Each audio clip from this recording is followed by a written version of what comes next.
22 जनवरी साल 2024 को इंडिया के अंदर अयोध्या में राम मंदिर की इनॉग्रेशन होगी, लेकिन इस इनॉग्रेशन सेरेमनी में 4 शंकराचार्य ने आने से इनकार कर दिया है और कुछ पॉलिटिकल पार्टीज के मेंबर्स ने भी इसमें आने से इनकार किया है। 4 मेन शंकराचार्य जो हैं, इनमें से तो एक ने ये कहा है कि यहाँ पे राम नीति के नाम पर राजनीति की जा रही है मोदी जी के द्वारा, और राम मंदिर तो अभी कंप्लीट ही नहीं हुआ, तो फिर इसकी इनॉग्रेशन क्यों की जा रही है?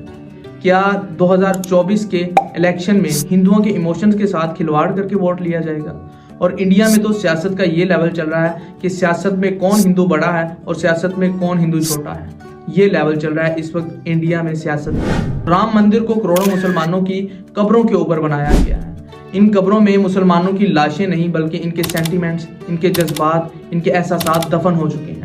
इंडिया के अंदर हॉट टॉपिक चल रहा है ये राम मंदिर का। राम मंदिर की इनॉग्रेशन से पहले भी और इसके बाद में भी बहुत से इंडियन यूट्यूबर्स और बहुत से सैटेलाइट मीडिया चैनल्स ने इसके ऊपर रिपोर्ट्स तैयार की हैं, लेकिन इन सब में एक कॉमन चीज है कि ये सब के सब हिंदू थे।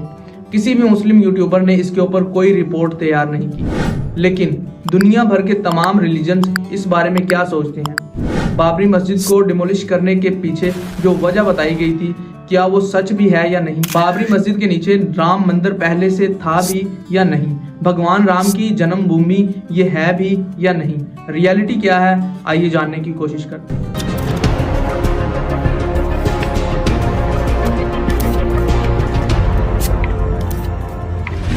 अली इन्फोवर्ल्ड की आज की वीडियो में खुशामदीद। 9 नवंबर साल 2019 को सुप्रीम कोर्ट का फैसला आया, जिसमें 5 जजों की बेंच ने बाबरी मस्जिद की जगह पर राम मंदिर बनाने का फैसला दिया। भले ही यह फैसला 2019 में आया, लेकिन इसकी बुनियाद 6 दिसंबर साल 1992 में ही रख दी गई। लेकिन सबसे पहले आपको बाबरी मस्जिद पर अटैक करने की वजह बता दें कि आर्कियोलॉजिकल सर्वे ऑफ इंडिया की 2002 की रिपोर्ट के मुताबिक बाबरी मस्जिद के नीचे एक बहुत बड़ा स्ट्रक्चर पाया गया। इस रिपोर्ट के मुताबिक कुछ ऐसे एलिमेंट्स मिले जो मोस्टली मंदिरों में पाए जाते हैं। रिपोर्ट के मेन ऑथर BR मनी ने कहा कि जो पिलर्स के बेसिस मिले वो एक दूसरे के इक्वल डिस्टेंस पर थे, जिसकी वजह से ये पॉसिबिलिटी है कि वहां पर एक मंदिर का मंडप था। लेकिन ये रिपोर्ट तो पब्लिश हुई है 2002 में, तो 1992 में बाबरी मस्जिद पर अटैक क्यों किया गया और इसे डिमोलिश क्यों किया गया? हिंदुओं का मानना यह है कि हिंदुओं के भगवान राम इस जगह पर पैदा हुए थे, इनकी जन्मभूमि है ये जगह, और यहाँ पर एक मंदिर था जिसे बादशाह जहीरुद्दीन बाबर ने डिमोलिश करवा के इसके ऊपर बाबरी मस्जिद बनाई थी। इंडिया के अंदर ये उत्तर प्रदेश है। उत्तर प्रदेश के अंदर ये एरिया है अयोध्या डिस्ट्रिक्ट। पहले इसका नाम फैजाबाद डिस्ट्रिक्ट था, अब ये चेंज होके अयोध्या डिस्ट्रिक्ट हो गया है। यहाँ पे 2.77 एकड़ का एक लैंड है, जिसको लेके इंडिया की हिस्ट्री का सबसे पुराना और सबसे बड़ा लैंड डिस्प्यूट देखने को मिला। राम मंदिर के लिए जो पूरा ग्रीन पार्ट आप देख रहे हैं, ये 67.7 एकड़ का एरिया है, लेकिन डिस्प्यूटेड एरिया पूरा ग्रीन पार्ट नहीं है। डिस्प्यूटेड एरिया जो है वो ये इधर 2.77 एकड़ का है, बल्कि इसके अंदर भी 0.313 एकड़ का जो एरिया है वो एक्चुअल डिस्प्यूटेड एरिया है। तो यहाँ पे राम मंदिर बन रहा है। अब आप एक क्वेश्चन ये भी कह सकते हो कि 67.7 एकड़ का ये जो एरिया है, ये जो ग्रीन पार्ट है, यहाँ पे किसी और जगह पे भी तो मंदिर को बनाया जा सकता था। तो देखें, थोड़ा सा वेट करें, सारी चीजें आपको स्टेप बाय स्टेप समझ में आ जाएंगी। एक रिपोर्ट के मुताबिक शिवाय जैसन का इस मंदिर के साथ बहुत ही लगाव था, और इन्होंने इस मस्जिद के बनने के कुछ देर बाद ही इसके साथ कुछ एरिया खरीदा और वहां पर राम चबूतरा बनवा दिया, क्योंकि मस्जिद के अंदर तो हिंदू दाखिल नहीं हो सकते थे, उसके अंदर नहीं जा सकते थे, तो वहां पर हिंदू मस्जिद के सेंट्रल डोम की तरफ मुंह करके पूजा किया करते थे। ये ओरिजिन मैप है, इसमें XYZ ये जो एरिया है ये मस्जिद थी, और ये इधर राम चबूतरा, सीता रसोई, हनुमान द्वार, ये पूरे एरिया में हिंदू जाकर पूजा करने लगे। और अब आप ये सोच रहे होंगे कि ये जो NHOPJKL ये वाली ये जो लाइन है ये क्या है? ये बाउंड्री एक इंसिडेंट हुआ था जिसकी वजह से ब्रिटिश ने मजबूरी में बनाई थी।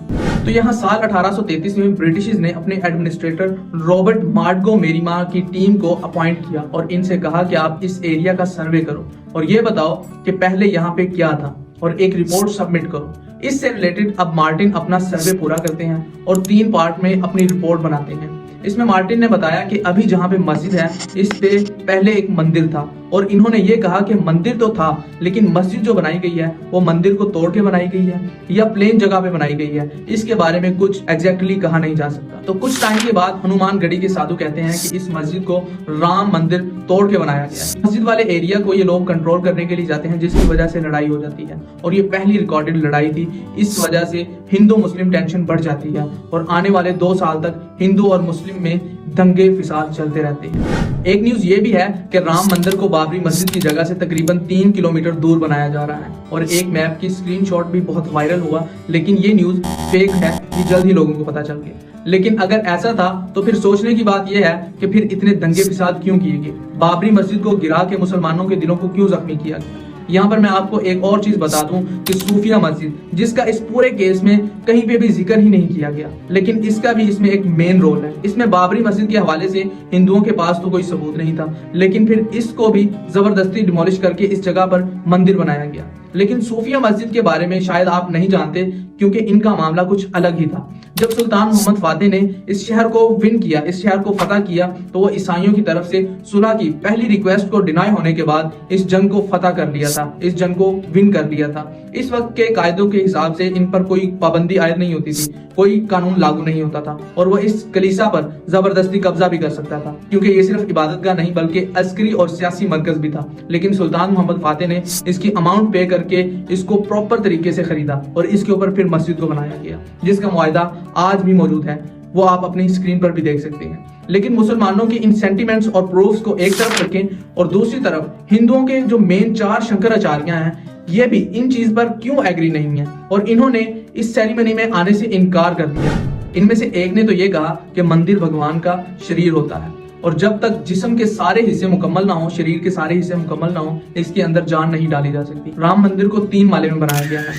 इसका पहला फ्लोर अभी मुकम्मल हुआ है, जबकि इसका दूसरा और तीसरा फ्लोर अभी मुकम्मल होना बाकी है। और 22 जनवरी साल 2024 को इस मंदिर में प्राण प्रतिष्ठा हुई है, जिसमें इंडिया की बड़ी बड़ी सेलिब्रिटीज को इनविटेशन दिया गया है, जिसमें तकरीबन 8000 लोगों को इन्वाइट किया गया, जिसमें इनके मेन 4 शंकराचार्य भी हैं। इनका कहना यह है कि प्राण प्रतिष्ठा का मतलब जो है वो इसमें पूरा नहीं किया गया। प्राण का मतलब है जीवन, लाइफ, और प्रतिष्ठा का मतलब है एस्टेब्लिशमेंट, जीवन को, जिंदगी को किसी के अंदर एस्टेब्लिश करना। और इस सेरेमनी में मूर्ति को मंदिर के अंदर इंस्टॉल किया जाता है, जबकि मंदिर अभी तक कंप्लीट ही नहीं हुआ।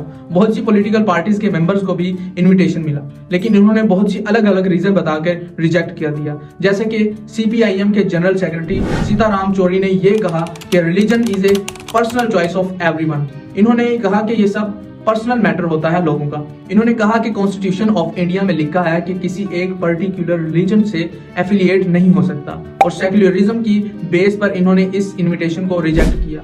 इन दिनों जो न्यूज चल रही हैं उनमें आपने देखा होगा कि इनमें राम नीति कम और राजनीति ज्यादा लग रही है, क्योंकि यहाँ पे ये नहीं लग रहा कि राम आ रहे हैं, बल्कि इसमें तो ये लग रहा है कि मोदी जी आ रहे हैं राम को लेकर के। और आप इस तस्वीर में भी इसका अंदाजा लगा सकते हैं कि कौन बड़ा और कौन छोटा, राम बड़ा है या मोदी जी बड़ा है, और किसको ज्यादा इंपॉर्टेंस दी जा रही है। और ये है इलेक्शन से पहले की तैयारियां।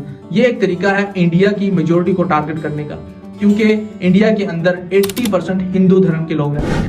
एक और फैक्ट भी आपको बता दूं कि इंडिया के मीडिया को ये चीज समझ ही नहीं आ रही, लेकिन विदेशी मीडिया अमेरिकन अखबार दी वाशिंगटन पोस्ट लिखता है कि अप्रैल या मई में होने वाले आम चुनाव से पहले नरेंद्र मोदी को मंदिर बनने से एक बहुत बड़ी सपोर्ट मिलेगी और वो तीसरी बार सत्ता में आने की कोशिश में है, तो पार में आने की कोशिश में है, और वो हिंदुओं को अपनी तरफ खींचने की कोशिश कर रहे हैं, जो इंडियन पॉपुलेशन का तकरीबन 80% हिस्सा है। फाइनेंशियल टाइम्स में लिखा है कि अयोध्या में हिंदू कट्टरपंथियों की तरफ से मस्जिद गिराए जाने के 3 दशक बाद, मतलब 30 सालों बाद, भारत के प्रधानमंत्री नरेंद्र मोदी इसी जगह पर मंदिर में प्राण प्रतिष्ठा करेंगे। ऐसे करके वो अपने अगले चुनाव का एहतमाम कर रहे हैं, जो कि इनके चुनाव में जीतने में इनके लिए मेन रोल प्ले करेंगे।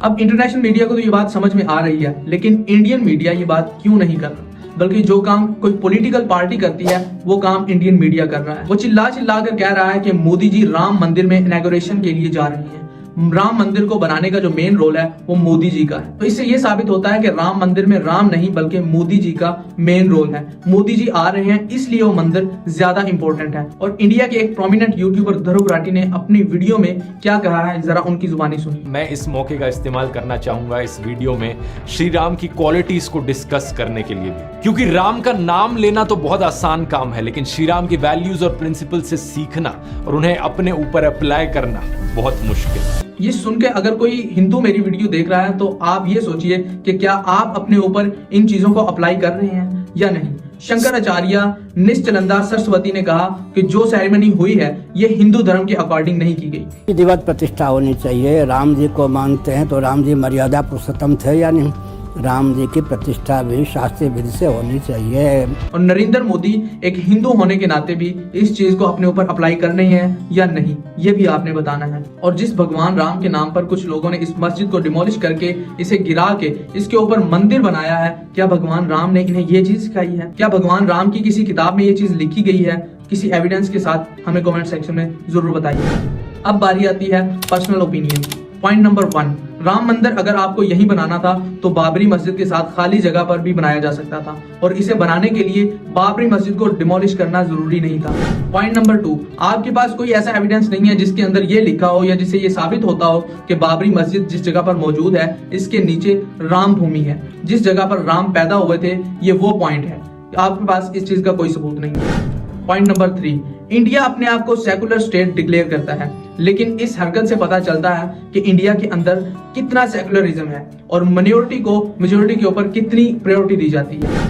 पॉइंट नंबर 4, राम मंदिर बनाना हिंदुओं की जरूरत नहीं बल्कि एक पॉलिटिकल स्टेप था जो कि तकरीबन 50% तक कामयाब हो चुका है, लेकिन गवर्नमेंट ने अयोध्या के अंदर एक मस्जिद की कंस्ट्रक्शन का कॉन्ट्रैक्ट भी दे दिया है जो कि 3 से 4 साल के अंदर तकरीबन कंप्लीट हो जाएगा।